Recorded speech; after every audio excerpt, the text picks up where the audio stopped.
Alright YouTube, welcome back to part 2 of trying to prep this Civic for paint. Turn this off. Basically today what the mission at hand is I need to get this roof blocked. So that's the first order of business. And then I need to go through and block all of my primed areas. So the hood, quarter panel, other side quarter panel. And yeah, then after that it's DA sand it, get all of the outside surfaces in. I'm gonna probably use 400 grit because I can spray sealer right over that. And yeah, I mean we're getting close to the outside of this being ready. Obviously I'm still going to have to pull all of the parts off, get everything removed around the engine bay, because I'm going to spray the engine bay, but I'm going to basically just get what I can because it is so tight. I'm not trying to pull this engine out just to spray the bay. As long as everything that's visibly white that I can see with the hood popped is the body color, I'll be happy with it. Because then if and when this engine and transmission needs to come out, maybe I blow it up after I supercharge it or whatever the case may be there, then I'll handle the rest of the bay. But for now, I will just get the visible surfaces. And yeah, so without further ado, I'm gonna go ahead and clean this roof and then I'll get to blocking on that. I do wanna show you something that I did on the deck lid. Well, I had Rob, my body tech, do, but I'm bringing it in. All right, as you can see, this is UV primer. Basically, I had Rob delete the 2 holes that locate the rear badge. I still have all the holes for the spoiler because I'm going to keep the spoiler, but I just didn't want a badge on the back of this, so I smoothed it all out. It feels really, really nice and straight now. But now I won't be running a rear badge, no badges at all. It's just gonna be nice and clean. I did order a black Honda badge for the front grille since the color I'm going with is pretty dark. I think that'll kind of play nice with it. But yeah, without further ado, let's go ahead and get into blocking this roof.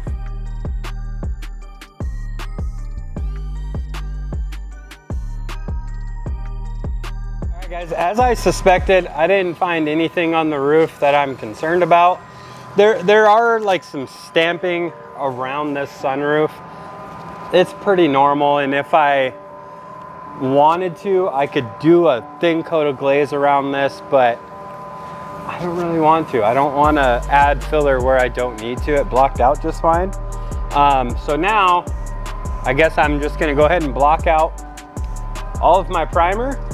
And then I'll walk you guys through how I'm going to finish prep this. So yeah, just let me get through blocking all of the primer on this, and then I'll cut you guys back on.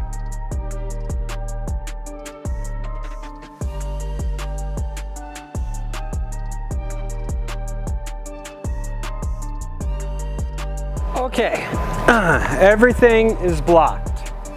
I mean everything. All the primer that I wanted to block, that's all blocked out really, really nice. The hood's ready. So now I'm gonna run you through something. If this was, say like a restoration, what you could do at this point is guide coat the whole thing again, wet block, let's say 400, 600 grit. If you were going for like show car straight. I'm not going for show car straight. I'm gonna drive this thing and enjoy it, but I still want it to be relatively straight, right? So I'm gonna use my DA, I'm gonna show you. So this is my DA sander. This is a 3/32 stroke, so it's a finishing sander, but paired with 400 grit, it's gonna leave the perfect surface for all of my sealer to get laid down on. Now I had mentioned that today my whole goal was to get all of this exterior in 400 grit ready for sealing. So 400, and then any cracks and crevices are going to get red Scotch-Brite. And then from there, we're gonna go ahead and pull the fenders off.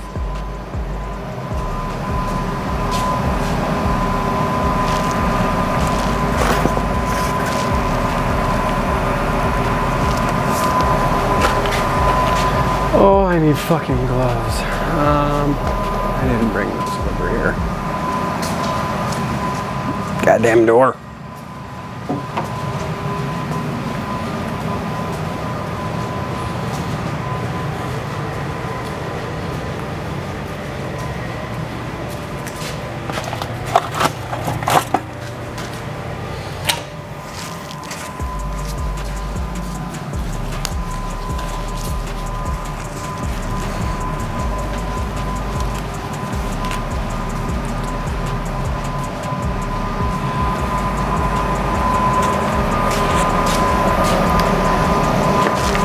Okay, and basically before I start sanding, I've got to guide coat it again. I'm going to use this dry guide coat. See if I can get this thing to focus.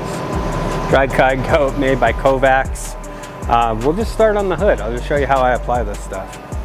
All right, so the hood is in 320 grit straight block scratch, right? So I'm gonna take this and I'm gonna cover the entire thing with this powder guide coat. And this, I find that powder guide coat just works a little bit better when it comes to refining your scratch. I can see it a little bit better. So at the same time, I might as well do the fenders because I'm going to DA sand them as well. And they're already in 320. So you can see, I don't know if you guys can tell on camera, but this just shows every bit of scratch that's here. So then when I go to DA sand this, I'll be able to just literally watch it go away. It's gonna be a lot of work, but in the end, it's worth it. And these projects, man, I tell you what, this is gonna be a heck of a lot faster, but then I get going into it and it's never fast.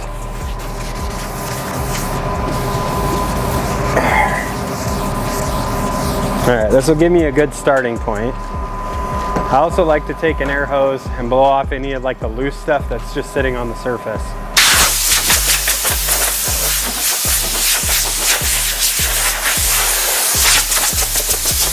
Like that. And now I'm gonna put my mask back on and I'm just gonna go ahead and basically start the process.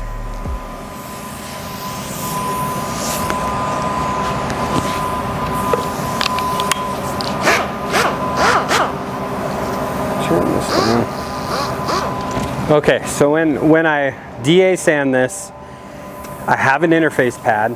Okay, so there's a soft interface pad on this. I'm not going to be pressing down. I'm trying to keep this as flat as possible. All I'm trying to do is refine the scratch. This is P400 grit, okay? This is 320. This should happen rather quickly. So I'm not going to sit in one spot for very long because then I'll just produce a wave. And when I go to seal and paint this thing, I'll find it. So I'm gonna just work in sections and then I'll work in the next section and just work my way around. So let's go ahead and do our first pass. I'll turn it up a little bit. Yeah, this happens pretty quick. And I'm not really pressing down. I'm just letting it float on the surface.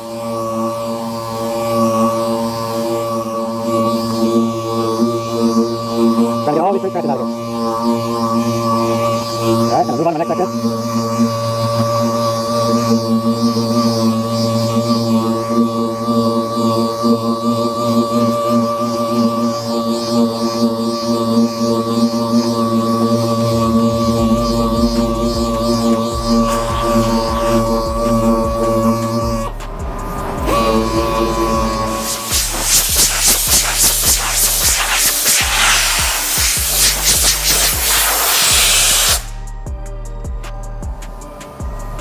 Looks nice and smooth. I've got a little bit on this top edge, a little bit right here.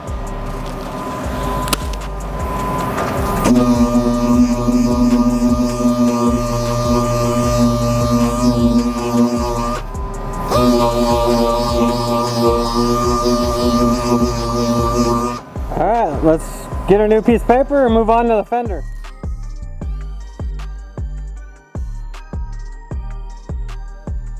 All right, you guys, so I did a little bit of a time lapse and then I just kind of kept working because I'm trying to just make some ground up here.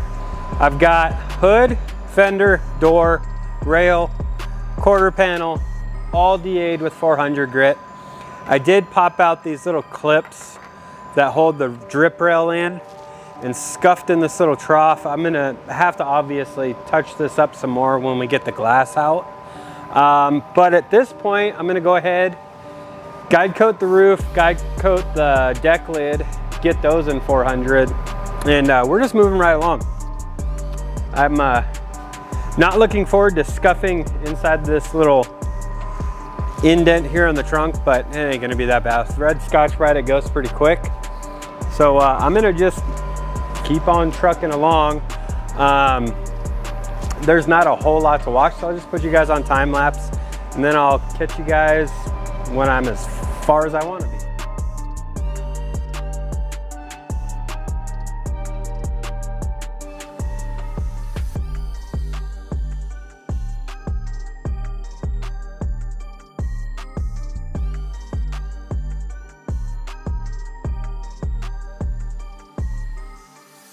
And I say that because you just sit here and go back and forth until your guide coat's gone. And I know a lot of guys that'll just run through this really quickly, leave some shiny stuff. Oh, it doesn't matter, it's on the inside. My brain doesn't work like that. I know it's there and I will be upset because it's my own car. Even on a customer car, I can't do that. So this is something, I realize there's a trunk garnish that goes over this. I'm just gonna keep scuffing because that's how my mind works. All right guys, as you can see, all I have left is the driver's side. I got the deck lid, totally scuffed on the outside. I'm not looking forward to doing the inside of these panels, but I have a product that will make that a little bit easier, and I'll show you that when we get to that point. I just got to get all of this in 400 grit, red Scotch-Brite, and then that's pretty much it for today. I might pull these fenders off. We'll see. It's 2:30. Like usual, I have until about 5 o'clock, preferably about 4 o'clock, because I just want to get all of this mess cleaned up. But yeah, let's get back on a time lapse and just keep cruising through it. Side note, if you have friends that are repainting their whole car, go help them. Just go sand on it with them, hang out. This is honestly exhausting, and doing it by yourself kind of sucks, but you know what? When this one's done, I can say that I did every single part of this outside of cutting out the glass. So that'll be cool.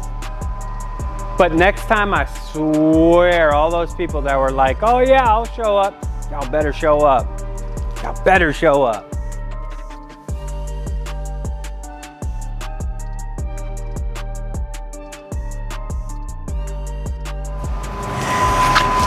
All right guys, so holy crap, that is all in 400 grit. Only thing I have left to do is scuff all the corners, so I'm gonna just start working on it. What I'm using to scuff, I forgot I even had these. These are made by Indasa. They're little double-sided sanding sponges. 3M makes them. Indasa makes probably the best ones. But this is just the fine grit. It's equivalent to roughly 400 grit. Since I'm sealing it, I'm gonna do 2 coats of sealer. So this is perfect for that. And it cuts a lot faster than just red Scotch-Brite, and seems to last longer too. So dollar for dollar, these are where it's at. Holy cow, man. I won't lie and say that it's easy to do this, because it's not. DA and getting all that 320 grit scratch out of this factory paint was a pain in the butt. I kind of wish it was a different color, because I could have basically seen all of my damage instead of having to block it to find it. But at the same time, it's only going to come out nicer because I went through and made sure that everything looked good. So if you start this kind of process for yourself, just remember that it's like, trust the process. Don't try not to rush anything, because when you rush something, that's when it doesn't turn out as good as you think it will. And that's really what I just keep telling myself, because I've got so many hours in just sanding and scuffing and sanding and scuffing, and it gets exhausting, but it's just a part of the process. When this thing is painted, it's going to be totally worth it in the end. All right, you guys.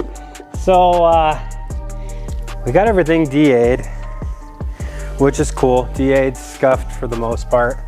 I'm gonna leave on I'm just wiping this down with water and Dawn dish soap, just to kind of give her a little bath and get all of the dust and crap that was on it off, so it's clean for the next time we get on this thing. Yeah, I mean, I got pretty far today. I got as far as I wanted to get outside of getting the fenders off, but that would involve fighting with the fender liners and jacking the car up, and I'm just not in the mood after DAing for like 3.5 hours straight. So I'm gonna save that for next week, because next week I'm going to rip the fenders off, rip the hood off, get the insides of those prepped, go after the rest of the jams, and just get as far as humanly possible on the jams. So next week, probably not going to be any painting yet. The following weekend, I'm hoping that I can get some batches painted, because I just want to see the color, man. But as I keep saying, I don't want to rush it, so I'm not going to. And again, for everybody that's following this build, I appreciate it. It's a labor of love, man. I mentioned in my last video that I've never had the time to do a project like this for myself. So being able to spend the time and do my own car is pretty cool. But yeah, if you guys want to see more of this project, make sure that you guys are subscribed. Make sure that little notification bell is hit as well, because that will notify you when the next video drops. And yeah, next time we'll rip some panels off. Hopefully I'll have some help the next time, because I'm going to need it. I'm gonna probably see if Rob will stay. Rob's my body tech, one of my body techs besides my little brother. But he's really skilled at cutting glass out, so I'm gonna have him cut the glass so I don't basically create more work for myself. So Kobe, yeah, I'm gonna just leave you guys here. I'm gonna continue washing this thing and just get her all clean as far as I can without actually hosing it down. And I will see you guys next Friday when I get back in here and get some work done on this thing. Thanks for watching.